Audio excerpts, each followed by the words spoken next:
Assalamualaikum warahmatullahi wabarakatuh. Kita melanjutkan kajian part 3 yang masih terkait dengan konsep akidah Muhammadiyah dan Nahdlatul Ulama. Pada bagian ini kita akan membahas tentang pertemuan dan persamaan hujjah Muhammadiyah dan Nahdlatul Ulama dalam penggunaan takwil terhadap ayat dan hadis mutasyabihat atau ayat dan hadis sifat. Sebagaimana yang kita ketahui pada part 1 dan 2 bahwa menurut konsep HPT, Himpunan Putusan Tarjih Muhammadiyah, syarat sahnya keyakinan yang benar tentang ayat sifat, ayat mutasyabihat ataupun hadis dan ayat mutasyabihat, itu syaratnya adalah tidak boleh menodai kesucian Allah, mengimani tidak menodai kesucian Allah, dan tidak menyamakan Allah dengan makhluknya, serta tentunya tidak bertentangan dengan konsep dasar Al-Quran dan hadis. Nah, apabila ada teks Al-Quran ataupun hadis yang secara zahir menyiratkan makna yang mengganggu atau menodai kesucian Allah, maka harus ditaslim atau ditafwid maknanya kepada Allah.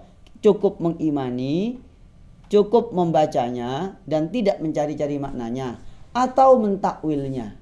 Nah, ini yang pada part 2 diterangkan bahwasanya di Muhammadiyah itu menggunakan takwil, dan di Hazanah Pesantren Nahdlatul Ulama seperti di dalam kitab Daf'u Syubahit Tashbih karyanya Ibnul Jauzi, di dalam Al-Itqan fi Ulumil Quran, takwil itu digunakan sebagai alternatif yang kedua agar orang itu bisa memahami ayat Al-Quran itu. Nah, lalu apakah hujahnya takwil? Apakah hujahnya? Hujah yang dipakai seperti diterangkan ini Hazanah Pesantren yang sangat fenomenal, yang biasa dipakai oleh ulama NU, ya. Kalau ini sudah dijelaskan tadi. Nah, Ibnul Jauzi menyatakan bahwasanya Allah lah yang mengajarkan takwil di dalam Al-Quran. Buktinya yaitu surat At-Taubah ayat 67.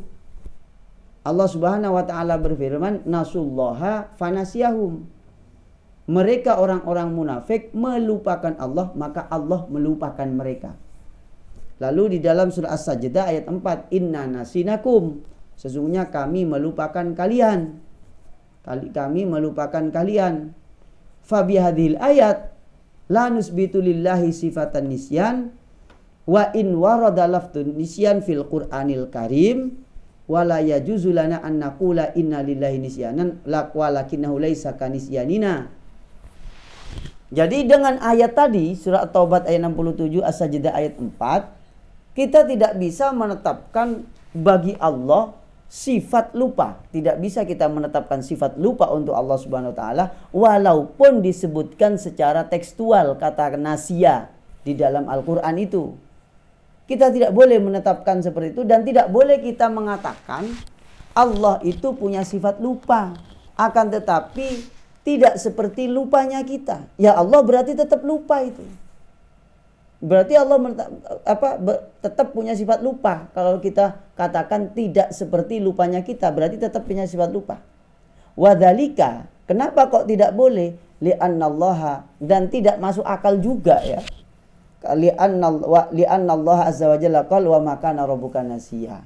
Surat Maryam ayat 64 menyatakan bahwasanya wa makana rabbuka nasiya, tidaklah Tuhanmu itulah dat yang banyak pelupa atau pelupa, seperti itu. Maka dari itu, saudara sekalian, secara kesimpulan besarnya adalah takwil itu berdasarkan Al-Quran ini. Nah, bisa kita lihat bahwasanya ulama sejak masa salaf, ya, sahabat, tabi'in, tabi'in itu mentakwil, menggunakan metode takwil. Kita cek bersama di dalam kitab At-Tafsir, Tafsir At-Tabari, yaitu juz 14 339 halamannya.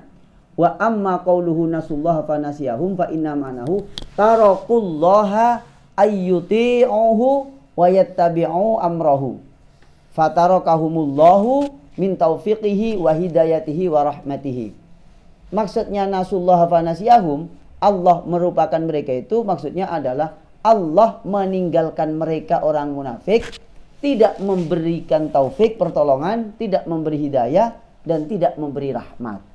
Itu takwilnya seperti itu. Ini karyanya Imam At-Tabari ya, riwayat-riwayat yang dipakai oleh Imam At-Tabari. Dan juga Ibnu Katsir juga begitu. Apa? Mentakwil nasullaha fanasiyahum, maksudnya nasu dzikrullah fanasiyahum ay amalahum muamalataman nasiyahum. Yaitu maksudnya takwilnya itu adalah Allah memperlakukan mereka sebagaimana perlakuannya orang yang Allah lupakan atau yang dilupakan oleh Allah Subhanahu wa taala, dalam arti ditinggalkan, seperti itu.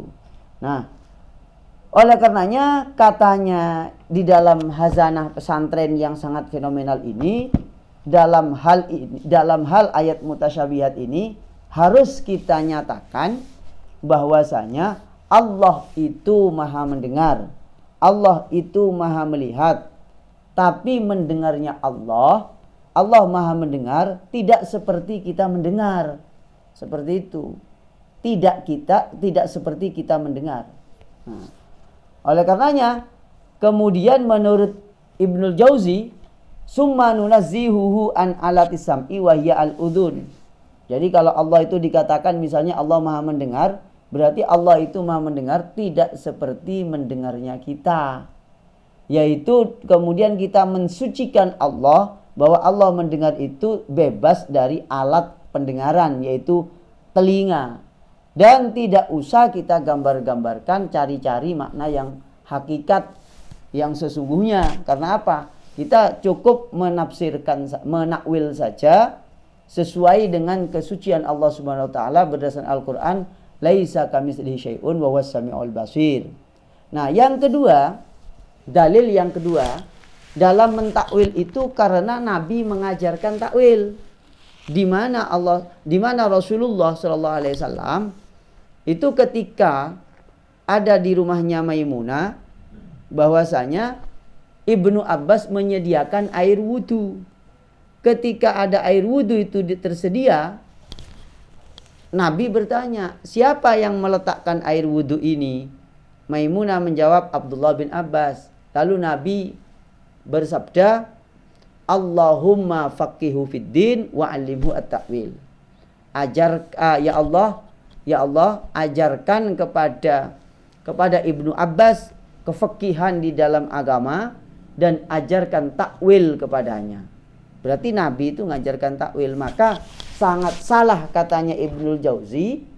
Katanya Ibnul Jauzi sangat salah dan keliru orang yang mengatakan bahwasanya takwil itu adalah metodenya ulama khalaf dan tafwid itu metodenya ulama salaf. Itu salah dan keliru. Kenapa? Karena sejak zamannya Ibnu Abbas, sejak zaman Rasulullah, bahkan sudah Rasulullah sendiri yang mengajarkan takwil. Demikian, terima kasih. Assalamualaikum warahmatullahi wabarakatuh. Sallallahu ala Muhammad, sallallahu alaihi wasallam.